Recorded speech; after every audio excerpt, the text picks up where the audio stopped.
dic Ruth Tallada Sant Agustín i em dedico, soc bartender, em dedico a la cocteleria. La meva família, per part de Fàbregas, diguéssim, que és la meva àvia, van arribar sobre el 1850 caminant des de Santa Coloma de Farners i venien ja amb la intenció d'agafar la futura carnisseria que l'Ajuntament estava preparant per Lloret de Mar, diguéssim. En aquella època aquí no hi havia carnisseria i l'Ajuntament va decidir fer com una espècie de concessió, com es fa ara amb els bars de la platja, i subhastar una carnisseria per necessitat del poble. I a l'assabentar-se van decidir traslladar-se a Lloret i van vindre caminant des d'allà per establir-se aquí. Arrel d'agafar la carnisseria, el besavi de la meva àvia, que era Esteve Fàbregas Solà, va comprar un ramat de xais i per no haver de demanar-li ningú el fet que li deixessin els terrenys per passejar els animals, va decidir comprar aquest terreny, que en aquell moment ningú el volia, era dels pitjors terrenys de Lloret, era pura roca i sincerament no servia per res. Llavors va decidir comprar aquest terreny. No sabem la data exacta, però calculem que és allà, si van arribar sobre el 1850, sabem que l'any segur que ja sabem que ja els tenien, era el 1894, però devien tindre'l ja uns 20 o 30 anys abans, tranquil·lament. Al principi no hi havia res, era pura roca, i venien a pastar els xais, i llavors, en el 1894, el cunyat d'aquest senyor, que havia tornat de Cuba, que era americano, que li deien la Picassón, li va demanar per plantar 4 o 5 palmeres aquí, que li feia gràcia, que n'havia portat d'allà, i va plantar les primeres palmeres que, ara n'hi ha moltes més, però les primeres palmeres que hi havia aquí, i entre els dos, com que era un terreny que només s'utilitzava per allò, van decidir ficar el que ara és la taula de pedra, que era una roda de molí, i van muntar allà la taula perquè la gent del poble hi podés anar i gaudir de l'espai, perquè poguessin aprofitar d'alguna forma això. Aquí el que ara és tota una pineda, aquí dalt, van posar-hi vinyes, i allà als anys 30-40 el van llogar a un senyor que es deia Salvador Pujol, d'aquí del poble de tota la vida, i aquest senyor tenia les vinyes i tenia una miqueta d'hort, plantava pèsols i mongeta i el que li venia. I va estar ell portant, diguéssim, com arrendat tot això, portant-ho fins que es va jubilar i llavors això va quedar totalment abandonat, o sigui, no s'utilitzava pas per res.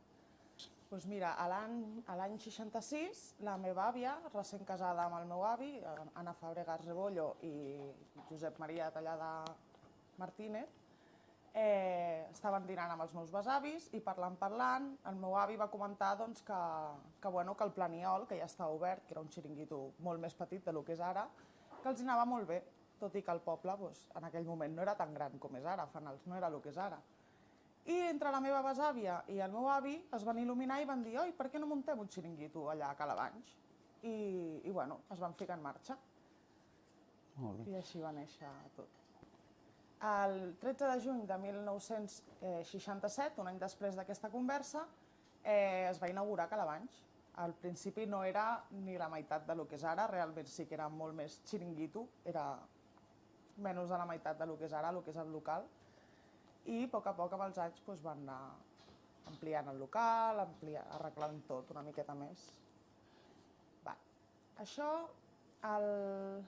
un parell d'anys després, a veure, el camí de ronda realment ja existia, és a dir, el camí de ronda sempre ha existit, però era molt perillós.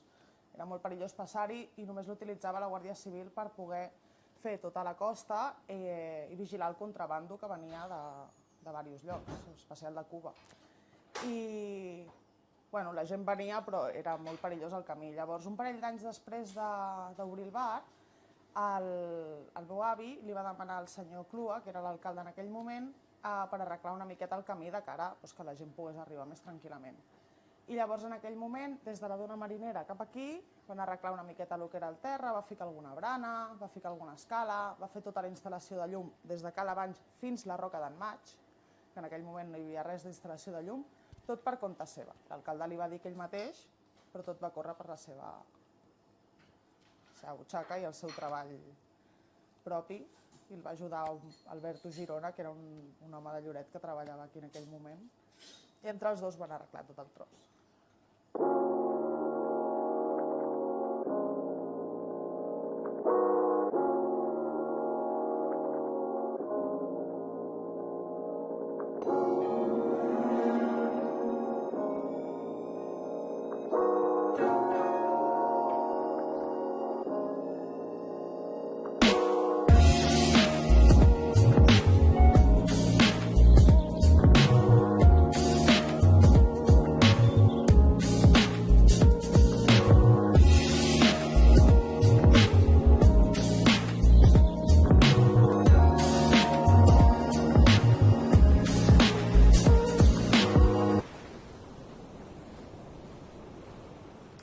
Imagineu que hi havia un grup de llorentencs que eren amics i eren aficionats a història i coses vàries. I entre ells eren, no sé tots els noms, m'encantaria dir-te'ls, però estava el meu besavi, Esteve Fabregas i Barri, estava l'Albert Batlle, el Francesc Mas, l'Àngel Martínez, entre altres, i entre tots ells van tindre la idea de fer un homenatge a totes les dones que en l'època dels americans, inclús els pescadors, quan sortien a mar, es quedaven aquí aguantant el tipu i aguantant les famílies, les cases, mentre ells eren fora, fossin uns mesos o fossin anys. I així va sortir la idea. En la festa major del 1969 es va inaugurar la Dona Marinera, que va ser feta per l'artista Ernest Maragall, i de pas van arreglar un trosset de camí des de la Roca d'en Maig fins a la Dona Marinera, el que era el camí de ronda, aquell trosset el van arreglar una miqueta, el que eren les escales i una mica facilitar l'accés fins allà.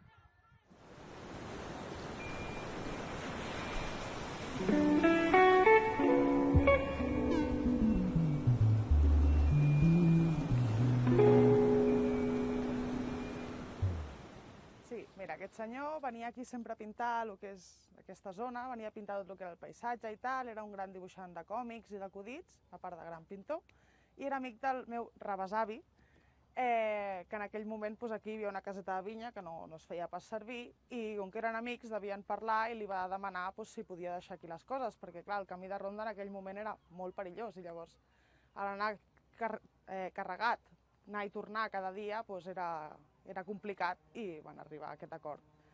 Llavors, a l'any 69, perquè quan vam obrir el bar encara estava aquesta caseta aquí, va estar 2 anys, va haver-hi un temporal i se va endur la caseta. I llavors, a l'any 88, el meu besavi va decidir fer-li aquesta placa homenatge per tots els anys que havia estat aquí pintant i compartint, diguéssim, l'espai.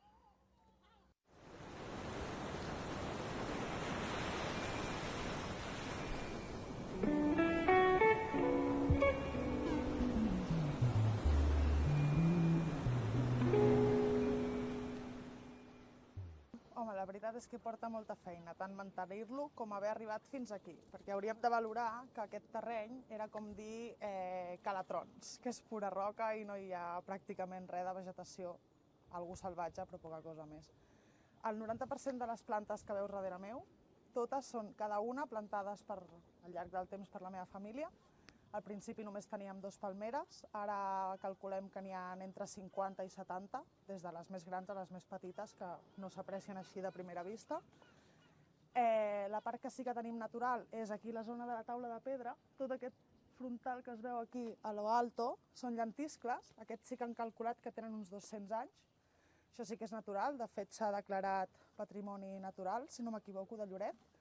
No es pot tocar, perquè això sí que és com sagrat, per dir-ho així, però tot el que més, cada planta que hi ha ficada està calculada, cada hivern, tots els mesos que tenim tancats, el meu pare ve de dilluns a divendres, fa jardineria, aquest any ha fet la instal·lació de la llum completa, que les palmeres sobrevisquin, ens costen, a part de molts de diners, la inversió de temps, de tractaments que s'havien de fer cada any perquè sobrevisquin, podar-les. No només les palmeres, però sí que és una de les coses que més inversió i més temps ens porta, però tot el que més, està tot calculadíssim. De fet, jo mateixa l'any 2020 vaig agafar diversos parterres que feia igual 30 anys que no s'havien tocat, vaig buidar tota la sorra, la vam filtrar d'arrels i pedres amb el meu pare, vam replantar coses noves, tot calculat com qui fa disseny de jardins, i després quan vens i ho vens tan natural, és un entorn tan... Sembla que és així, no?, que és naturalesa pura, i ho és, però realment està tot calculadíssim, però està tot superben infiltrat, no? O sigui, tu ho veus i no diries mai que això està fet per l'home, per dir-ho així, però sí. Sí, està molt ben fet. Cada cosa feta per nosaltres. Nosaltres sempre, sé que segur des del 1980 ja es van començar a fer còctels aquí. Es va començar amb la caipirinha, entre altres, perquè van vindre uns familiars que vivien al Brasil en aquella època i li van explicar de la caipirinha i es va començar fent aquí a Espanya, o a Catalunya almenys, no existia la caipirinha, o sigui, ningú la coneixia, i van anar fent còctels clàssics al principi. Ara ja fa uns anys que el meu pare i l'equip van creant còctels. Una de la rama que ens estem, diguéssim, una branca que ens estem especialitzant és en fer còctels amb ron cremat. És una beguda típica de Catalunya i hem decidit evolucionar-la i fer un còctel. El primer que vam fer va ser transformar, per dir-ho així, el ron cremat en un còctel. És a dir, vam agafar els ingredients que portaria a la infusió del ron cremat, pell de taronja, pell de llimona, cafè i canyella, i amb ron cremat ja infusionat vam fer un coc que es diu Bella Lola. El nom està inspirat també una mica en els americanos, no? I bueno, aquest va ser el primer còctel. Aquest any el meu pare va decidir fer un altre còctel, ha estat tot l'hivern fent proves fins que ha aconseguit la mescla perfecta. I el que ha fet és agafar el ron cremat amb llimona, una miqueta de sucre, i el que li ha afegit és tabasc obert, que és el més suau de tots. És a dir, no trobes picant, però quan te'l veus trobes un elèctric a la boca que és supercuriós. I el que admiro molt del meu pare a l'hora de crear còctels, sobretot quan fem proves i tal, és que em dono compte que amb tècniques superclàssiques i formes de treballar superclàssiques arriba a aconseguir mètodes que a dia d'avui es fan a la cocteleria moderna. No sé, l'altre dia va fer una espuma que va quedar exactament igual, que la textura i el gust que et pot quedar un sifó de cocteleria moderna. I m'ha semblat admirable, perquè aprenc molt d'ell, no? És com... El mateix ha fet amb el del tabasc obert. Què passa? Que això, per donar-te aquest efecte, a dia d'avui la gent utilitza una flor que li diuen la flor elèctrica i et fa aquest xispeu una mica de petacetes a la boca, no tan exagerat, però l'efecte. I ell ho ha aconseguit amb un tabasc obert, que és el suau, i realment a mi mai se m'hagués acudit. Ho admiro moltíssim. I bueno, anem fent proves, sempre dintre la cocteleria clàssica, però bueno, cada vegada tenim més interès i més intenció d'acabar tinguent una carta de còctels 100% nostres, tot i que sempre farem els clàssics. I bueno, us convidem sempre que vulgueu venir a provar les nostres noves creacions o els nostres clàssics de tota la vida.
Les restriccions als menors és per una raó molt senzilla, bueno, en realitat dos. Una d'elles és que realment aquest terreny no és que sigui insegur, però un nen de nit que hi ha poca llum va corrents i el mínim que li pot passar és que caigui per l'escala o que caigui...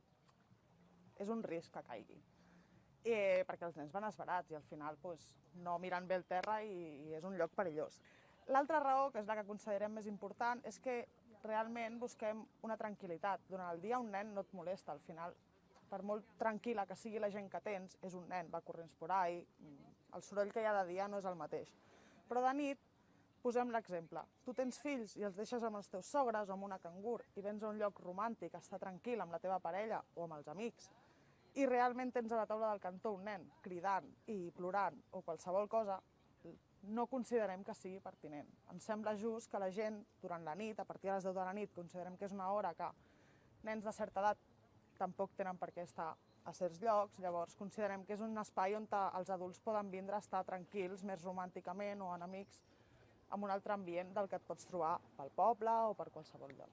Sí, quan es va obrir el bar, el meu avi, Josep Maria Tallada Martínez, tenia una col·lecció immensa de discos de vinil i cada dia venia i es tirava hores i hores punxant la música a ell. Evidentment no hi havia internet com ara, que fiques qualsevol llista, I allà es passava el dia fent les seves barreges i el que feia també era tots els clients habituals de França, Alemanya, de qualsevol país que venien o guies que venien cada any des del seu país d'origen a fer la temporada aquí i eren amics, els demanava que els hi portés tots els discos nous que haguessin sortit aquell any. Evidentment la música de llavors era un altre món, era una música bona, ara és més complicat trobar. O sigui, allà a la base era tot bona música, llavors ell demanava discos.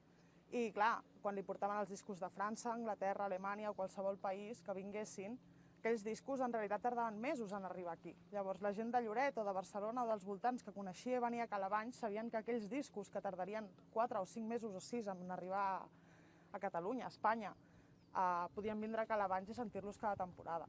I la gent de Lloret venia aquí per la música, era un referent al meu avi tant musicalment com a persona a Lloret.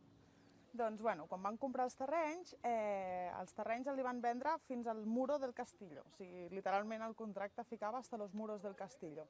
Al castell mai li van voler vendre, evidentment. No li donaven cap tipus d'importància, eren ruïnes que estaven sense ballar, obertes, existien allà i prou, però va quedar a propietat de l'Ajuntament. Però el meu besavi, Esteve Fabregas i Barri, tenia un amic aficionat a l'heràldica i als castells, que es deia Armand de Fluvià i Escorça.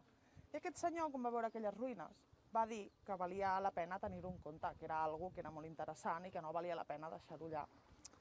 Llavors, arrel d'allà es va anar, no sé exactament com va anar, però sí que sé que arrel d'allà ja es va anar parlant i se li va donar més importància, es va acabar de construir la torre i ja es va començar a fer un servei i una importància en aquest castell. Bueno, la pandèmia, la veritat és que el més dur ha sigut el poder obrir tants pocs mesos, no saber què anava a passar. Clar, al final, o sigui, és un negoci que sembla que no, però porta una inversió gran, no? I si no l'obres, també és un problema, perquè a l'hivern hem de vindre a obrir cada dia, hi ha molta humitat, s'ha de cuidar, durant la pandèmia no podíem tampoc vindre el que s'ha de vindre per mantenir-ho, dintre de tot no va haver-hi cap desgràcia. I clar, en tema feina va ser un drama, perquè no sabies si anàvem a remuntar, si a aquestes altures ja la cosa aniria bé, quan duraria. Però bueno, me sembla que dintre de tot hem sortit bastant bé del pas, com hem pogut, i esperem que tot vagi millor a partir d'ara. Bueno, aquesta temporada la veritat és que l'afrontem amb molta il·lusió, moltíssimes ganes. Sembla que hi haurà moviment una altra vegada, tornem a la normalitat dintre de la situació i la veritat és que estem il·lusionats i amb ganes de tornar a la normalitat i poder treballar com ho hem fet sempre, allargar la temporada i seguir fent el que fem molts anys més. Molt bé, Ruth, doncs gràcies en nom de Lloret Gaceta per concedir-nos aquesta entrevista i molta sort. A vosaltres per fer-la.